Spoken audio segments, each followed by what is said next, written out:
Bonsoir, alors on se retrouve dans cette vidéo pour un Get Ready With Me. En gros, on se prépare ensemble, c'est dans cette vidéo que je vous montre mes produits en action et j'ai pas mal de petites choses à vous montrer, notamment la palette Untamed de Sigma, que vous m'avez demandé des looks avec cette palette. Je vais vous montrer des make-up que j'ai déjà réalisés, puis on va en faire un ensemble. On va utiliser les nouveautés d'Urban Decay en version Ultra Glow. J'ai le setting spray, donc le spray de finition et la base également. On va utiliser un échantillon du nouveau fond de teint de Sephora. Je me suis dit pourquoi pas, je le connais pas. L'anti-cerne de Fenty, le Size Up, des produits Kiko, bref, allez, on va voir tout ça ensemble dans la vidéo. Je vous montre tout ça en action. Donc c'est parti, on va se préparer ensemble. La seule chose que j'ai appliquée sur mon visage, en mode Walking Dead, c'est mes soins que je fais le matin et également ma brume Glow Mist de Pixi. Je vous bassine avec ce truc là depuis un petit moment, donc ça je l'ai mis juste avant. Et sur mes lèvres j'ai mis le Lip Injection de Too Faced pour hydrater, repulper, voilà. J'ai l'impression d'oublier quelque chose. Pourtant je pars pas en vacances. On va donc commencer par appliquer la base, et la base c'est la All Nighter Face Primer Ultra Glow de Urban Decay. Tout ça en fait c'est une base qui nous promet une préparation de la peau, un effet hydratant, un éclat intense, une tenue jusqu'à 12 heures. J'ai déjà testé cette base et elle tient ses promesses, c'est ce que je peux vous dire. Donc on va l'utiliser aujourd'hui ensemble. Elle se présente comme ça, format flacon pompe. J'adore, vraiment, parce qu'on peut vraiment bien doser le produit qu'on prend. Moi, j'utilise 2 pompes du produit. Tac, tac, à peine. Une pompe et demie, c'est suffisant. Voilà, je mets à peu près ça. Vous voyez, c'est une texture gel, très fondante, agréable à appliquer. Moi, je mets ça partout. À savoir, j'ai préféré tester la Ultra Glow parce que j'ai une peau déshydratée. Donc, moi, le fait que ça soit avec des propriétés hydratantes, ça m'intéresse toujours.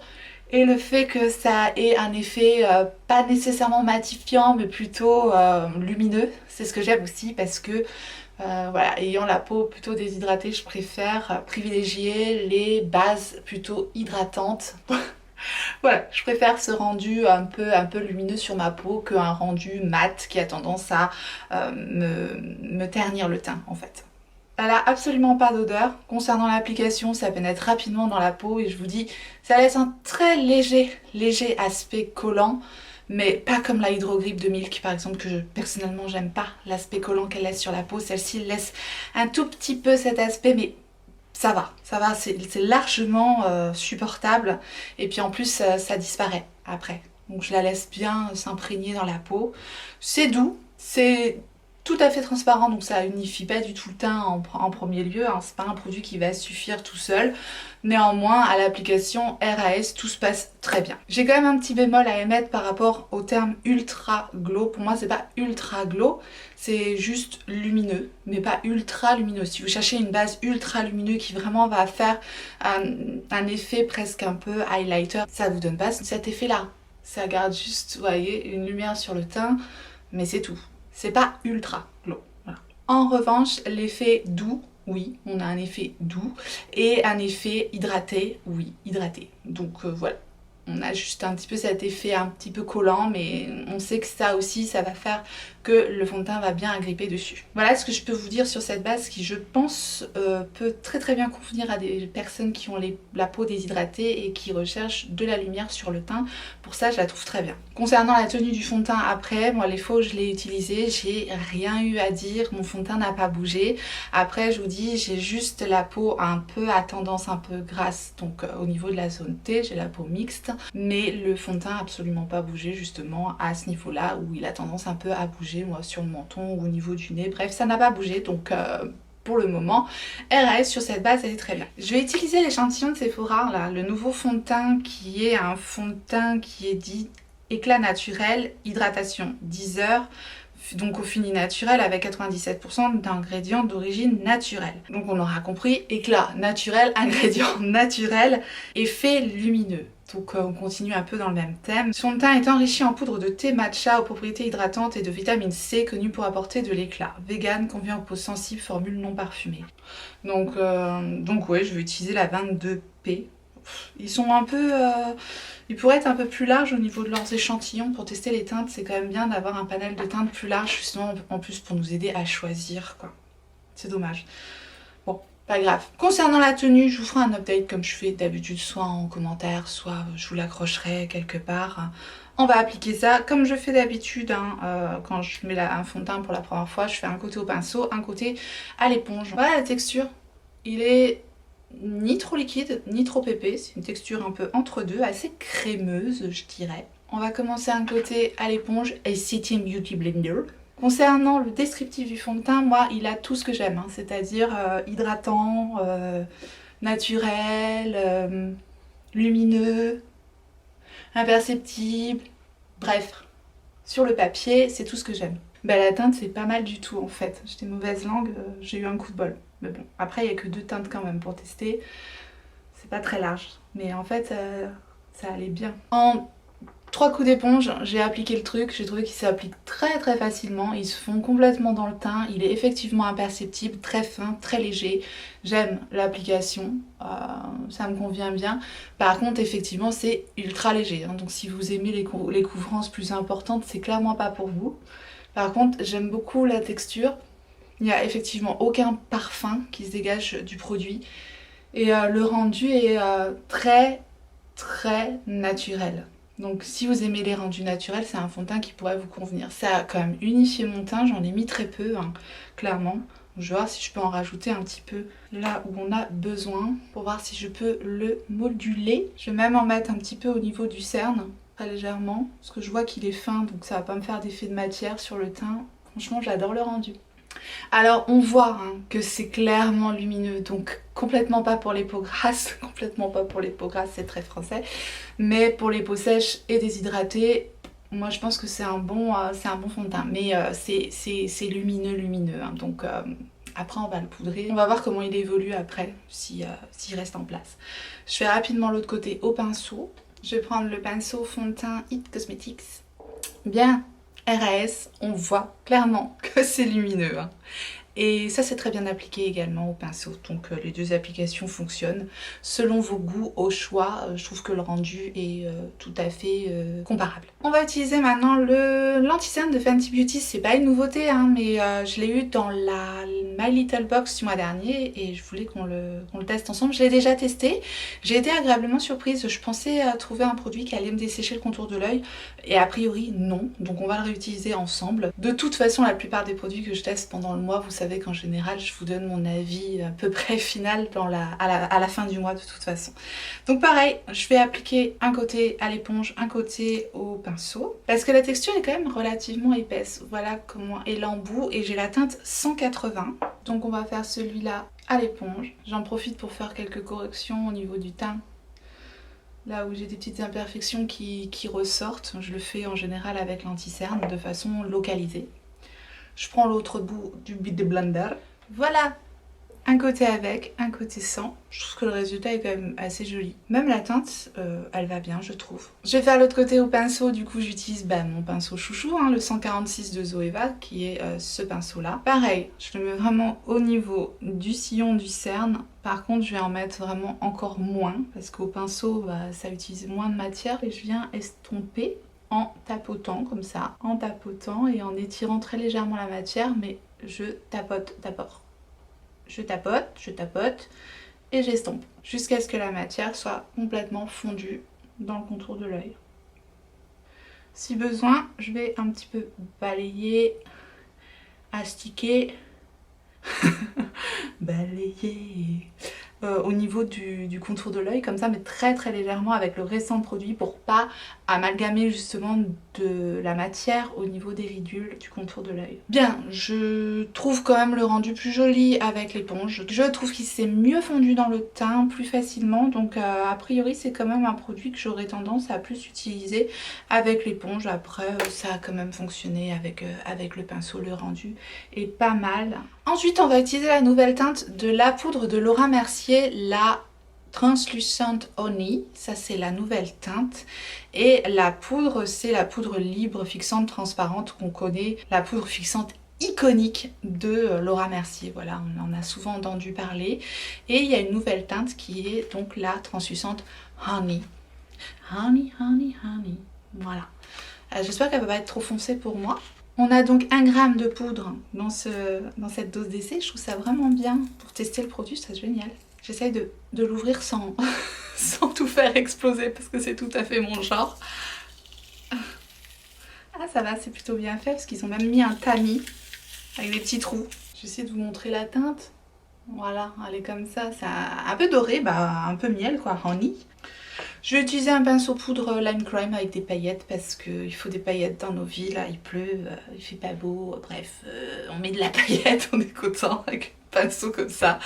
Je les avais sur Look Fantastique je crois ces pinceaux là, je sais pas s'ils y sont encore mais j'essaierai de vous retrouver le lien, je trouve super sympa ces pinceaux là. Moi je l'ai jamais eu la poudre de Laura Mercier donc je suis contente. On va quand même un petit peu matifier ce teint ultra lumineux, hein. C'est un peu trop lumineux je trouve quand même le fond de teint. Mais bon, a priori, moi je poudre toujours mon teint, mais là, comme ça, tout seul, je trouve quand même un peu... c'est un petit peu trop glowy quoi. Allez, c'est parti. Voilà, j'ai fait que la moitié de mon visage pour que vous puissiez voir la différence. Bon, avec les éclairages, je brille toujours un peu plus que dans la réalité, entre guillemets. Mais ça a super bien matifié le côté où j'ai appliqué la poudre. Voilà, un aspect un petit peu jaune qui me dérange un peu. Je suis pas sûre que la nouvelle teinte, la Honey translucente, moi me convienne. Mais pour des poses peut-être avec des sous-tons plus dorés que le mien, je pense que ça pourrait très bien aller. Mais pour moi, je pense que la poudre translucente de base m'irait mieux. Donc je pense pas que je me dirigerai vers la version miel honey, mais néanmoins par contre ça matifie super bien. On voit quand même la différence entre là et là où je n'ai pas mis de poudre. C'est une jolie poudre, elle est très fine, elle est imperceptible, impeccable. Effectivement la translucente powder de Laura Mercier, je valide. Par contre la teinte pas pour moi. Voilà, c'est quand même mieux avec la poudre, il n'y a pas à dire, le rendu me convient bien mieux comme ça.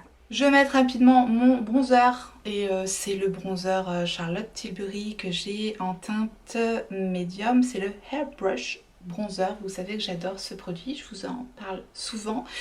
Je vais utiliser le pinceau Kiko comme ça, que j'aime beaucoup pour appliquer le bronzer. Bon, je fais ça rapidement. Ce bronzer, je l'adore, c'est un coup de cœur confirmé de par sa finesse, on peut pas se planter, ça fait pas de démarcation. C'est super joli, c'est ultra fin, très facile à appliquer. Encore une fois, voilà, moi je préfère des produits où je vais revenir dans le produit pour construire mon maquillage plutôt qu'un truc trop pigmenté, surtout au niveau du bronzer. Voilà, mais c'est super joli. Je vais faire mes sourcils rapidement hors caméra parce que c'est des produits de ma rotation, ça n'a pas trop d'intérêt et on se retrouve tout de suite après. Bien voilà, c'est chose faite et je viens de me rendre compte que j'ai fait la boulette. Oui, Miss Boulette, bonsoir. J'ai poudré et j'ai pas utilisé l'highlighter, c'est un highlighter texture crème de Kiko. On va quand même l'utiliser, c'est pas grave, si jamais il fait bouger la texture en dessous, c'est pas de sa faute, c'est de la mienne. Voilà, mais à coup de pas. Je le réutiliserai, je vous en reparlerai. Néanmoins, on va pouvoir se rendre compte un petit peu du rendu du highlighter. Donc c'est de la collection Kiko Lost in Amalfi. Et la teinte, c'est le 01 Ray of Light. Et c'est voilà, un highlighter un peu texture liquide gel comme ça. Donc normalement ce genre de texture, moi je les utilise toujours avant de poudrer mon teint parce que du liquide sur de la poudre en général ça réagit plutôt mal.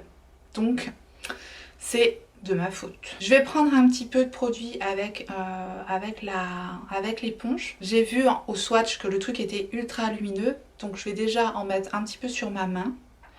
Je vais le prélever gentiment à l'éponge et je vais l'appliquer. Tant pis pour la poudre, on va voir. A priori la texture s'est pas trop mal comportée sur la poudre, donc ça n'a pas tout déplacé, le fond de teint, la poudre en dessous, ça n'a pas fait de tache. Et il y a une jolie lumière qui se dégage du produit et c'est quand même plutôt fin. Et j'aime bien le rendu. J'aime tout à fait le rendu parce que ça marque pas la texture de peau.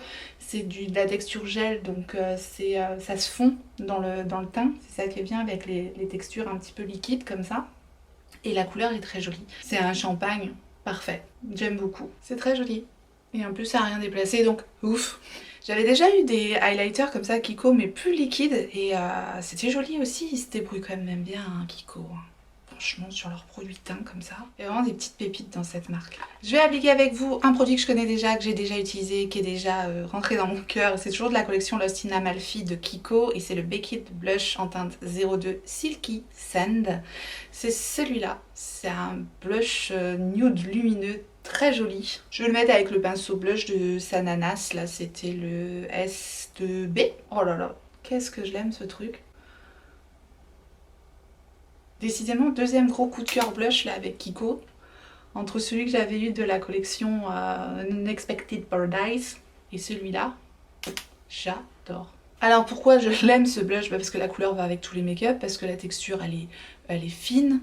Le seul truc que je peux lui reprocher c'est qu'il est un peu poudreux dans le pan, mais c'est pas grave, moi je tape mon pinceau, je mets ça en légèreté, je viens construire mon blush et franchement j'aime beaucoup le résultat. Donc, et aussi j'aime parce qu'il a de la lumière dedans, donc voilà, ça donne bonne mine, ça donne un teint frais, un teint en bonne santé et j'aime beaucoup le résultat. Bien voilà pour le teint, écoutez moi j'aime tout ce que j'ai testé a priori, j'ai rien à dire sur de négatif sur les produits. Je suis peut-être pas ultra fan du rendu anti-cerne. C'est pas un de mes anti-cernes préférés, néanmoins je m'attendais à pire, donc voilà. C'est pas un anti-cerne que je conseille, mais c'est pas un anti-cerne que je déconseille. Il est pas mal, il est pas fou. Alors maintenant parlons un petit peu de cette palette. La Untamed de Sigma, je l'ai donc utilisée déjà quelques fois. Je vous montrerai des photos des looks que j'ai réalisés. Je vais un petit peu vous expliquer rapidement comment j'ai réalisé les looks. Donc pour le premier look que vous voyez à l'écran, j'ai utilisé la teinte Moxie en creux de paupière que j'ai estompée avec la teinte qui est juste à côté, la teinte Loyal. J'ai mis sur toute ma paupière mobile la teinte Fierce. Et j'ai fait un ras-cils inférieur et supérieur avec la teinte bleue magnifique là, qui est la teinte Dauntless. Donc voilà, un look très simple, efficace, assez coloré, somme toute, parce que avec cette palette, on peut faire plein de choses différentes. C'est pour ça aussi que je l'aime. J'aime beaucoup parce qu'elle est hyper pigmentée, facile à travailler. Enfin, obligée, celle-là, vous la retrouvez dans mes favoris à la fin du mois, donc je vous en reparlerai. Et le deuxième look que j'ai réalisé avec cette palette, j'ai utilisé la teinte Camouflage en coin externe. J'ai estompé avec la teinte Boho, que j'ai aussi travaillé au niveau de mon creux de paupière. J'ai appliqué la teinte Envie sur les 3/4 de la paupière mobile. Elle est magnifique, c'est un vert kaki lumineux, super beau. Et plutôt sur le quart du coin interne, j'ai utilisé la teinte qui est à côté, la teinte Hustle. Et voilà, encore un look simple, efficace. J'ai mis aussi, j'ai remis la teinte Camouflage et Boho en ras-cils inférieur et voilà, c'était réglé. Et pour couronner le tout, j'avais souligné mon ras-cils supérieur avec la teinte Wicked, la teinte noire de la palette, et j'ai réestompé avec la teinte Docile, qui est un beige, au niveau du dessous du sourcil. Voilà, je vais y arriver. Donc vous l'aurez compris, j'ai quasiment tout utilisé dans cette palette, mais il me reste un petit peu ce quad là, qui est ici. Donc c'est celui qu'on va utiliser aujourd'hui. Maintenant, ensemble, et pour ça je vous rapproche. D'abord je vais appliquer rapidement la base Soft Ochre, le pen pot de MAC sur mes paupières, que je vais poudrer comme d'habitude, vous allez être étonnés, avec ma poudre ELF, la poudre translucide, voilà. Donc je poudre que au niveau de l'arcade sourcilière pour m'aider à estomper mes fards et à effectuer mes dégradés. Voilà, c'est prêt. Je vais utiliser un petit pinceau du kit de Sananas, le S5. Et je vais prendre la teinte Feral qui est ici. Alors les fards sont ultra pigmentés, donc allez-y mollo. Je vais appliquer ça tout simplement en creux de paupière. Voilà, on va faire quelque chose de simple. Donc dans un premier temps, je vais l'appliquer de façon relativement précise. Je forme un petit triangle au niveau de mon coin externe. Et je ne vais pas tout à fait complètement vers mon coin interne. Et ensuite, je vais remonter en estompant ma teinte. Ça a vraiment une teinte brique super jolie je trouve pour l'automne. Il y a vraiment des teintes étonnantes dans cette palette. Je vais prendre un pinceau encore un peu plus précis, un pinceau boule comme ça, un pinceau crayon 230 de Jessup. Et je prends la teinte Rebelle qui est juste à côté ici. Et je vais dessiner mon coin externe avec cette teinte mat en formant un petit triangle. Ça me permet en fait de structurer mon œil et de garder la forme un petit peu étirée que je veux donner à mon œil. Je vais remonter de façon très précise cette teinte au niveau du creux de paupière et je l'estompe avec la teinte que j'avais mis juste avant. Donc j'en profite pour la descendre au niveau du ratil inférieur, mais je vais m'arrêter aux 3/4 de l'œil, hein, je ne vais pas vers le coin interne.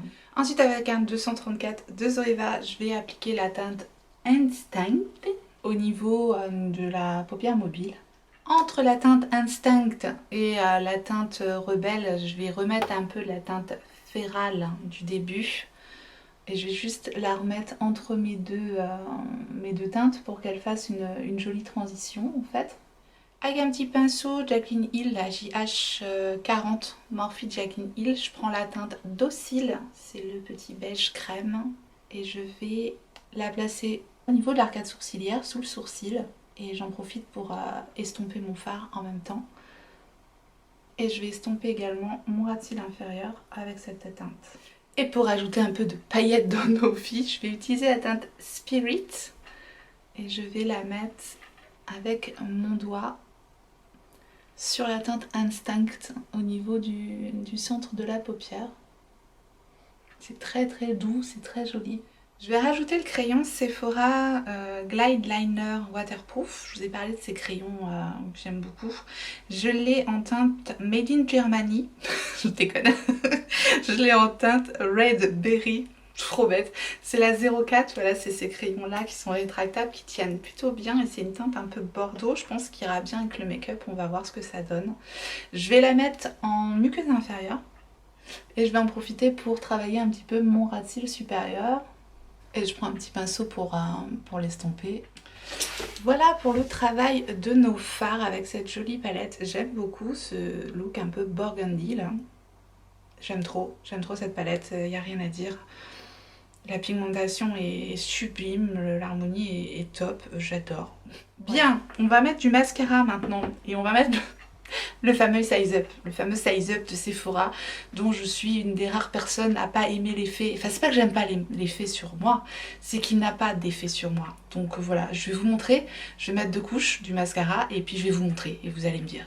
Vous allez me dire effectivement, laisse tomber, prends-toi un autre mascara. Voilà, j'ai vraiment pas énormément d'effet avec ce mascara. Bon, on voit quand même que j'ai un mascara, mais ça a pas du tout l'effet waouh que je souhaitais, étant donné que j'avais entendu que ce mascara est extraordinaire. Je suis contente qu'il fonctionne sur plein de personnes. Moi, je l'ai eu gratuitement dans une petite pochette gold. J'avais absolument envie de le tester. Je suis ravie d'avoir testé. Je pense pas que je le rachèterai. Il est en concurrence directement avec le Lash Freak d'Urban Decay qui, lui, fait vraiment de l'effet, mais peut-être un peu trop de paquet sur les cils. Et il est en concurrence avec le Push Up Lashes de Charlotte Tilbury qui, lui aussi, a un effet de dingue sur mes cils, mais je le mets pas en cils inférieur parce qu'il coule. Donc... voilà, ça c'est des mascaras qui ont de l'effet sur mes cils. Après moi j'ai des cils, je vous dis c'est infernal. Ils sont droits, ils sont fins, ils sont raides, ils sont courts, ils sont nuls. Voilà. Non bah rien n'y fait, je vais pas m'acharner, hein. C'est comme ça, que voulez-vous, c'est pas grave. Je vais enlever le petit baume de Too Faced. Je fais mon contour des lèvres avec le Pillow Talk, le crayon Charlotte Tilbury comme d'hab. Et je vais mettre le crayon Marc Jacobs là que j'ai sorti dans ma rotation, que j'ai en teinte Night Mauve, c'est celui-là. Vous allez voir, ce truc est magnifique. Voilà. Je sais pas si on voit en fait, il y a des petits reflets dans ce rouge à lèvres. C'est ultra confortable, ultra crémeux, ces trucs là c'est un bonheur. C'est juste très fragile, donc il faut vraiment les appliquer avec douceur, mais c'est un bonheur à porter. Je les aime énormément. Et alors cette teinte, elle est sublime. J'adore. Et on va terminer avec un petit coup de spray. On va secouer. J'ai déjà utilisé le spray, c'est pareil, je peux déjà vous en parler un petit peu. Eh bien, j'aime bien les sprays all-nighter d'Urban Decay et je trouve que du coup il dessèche moins que la version normale. J'ai la version normale du spray également que j'aime beaucoup. Elle n'est pas ultra desséchante, j'ai pas utilisé la version mat parce que j'imagine que pour ma peau déshydratée et tout ça, ça va peut-être pas être le top. C'est pour ça que j'ai préféré utiliser la version ultra glow qui encore une fois vous allez voir ne met pas une lumière de dingue. Elle garde surtout l'hydratation et c'est ça qui est bien dans ce spray. Maintenant que j'ai ça, j'utilise. Voilà, donc là où on pourrait avoir un peu peur du côté ultra glow, non, ça apporte un peu de lumière sur le visage, mais surtout ça hydrate et ça fait tenir le make-up. Moi les sprays Urban Decay, les all-nighter, pour moi c'est une valeur sûre, donc au lieu de racheter la version normale, je pense que la Ultra Glow justement correspond mieux à mon type de peau. Donc voilà, si vous avez tendance à avoir la peau déshydratée, penchez-vous vers ce produit-là, il est très bien. Voilà le résultat final. Écoutez, moi j'ai adoré tout ce que j'ai utilisé, j'ai rien à dire. Bien sûr, je reviendrai sur ces produits-là en fin de mois, comme d'habitude. J'espère que vous avez passé un bon moment, j'espère que ça vous a plu. Si tel est le cas, vous savez ce que vous avez à faire. Laissez-moi un pouce en l'air avant de partir, le petit clic qui fait plaisir. Merci à tous ceux qui feront ça pour moi. Merci également à tous ceux qui s'abonneront. Si vous n'êtes pas encore abonné, bienvenue à vous. Activez votre clochette pour savoir quand est-ce que je ressortirai une vidéo. Et en attendant la prochaine, n'oubliez pas, on n'a qu'une vie. Et moi je vous fais des gros bisous.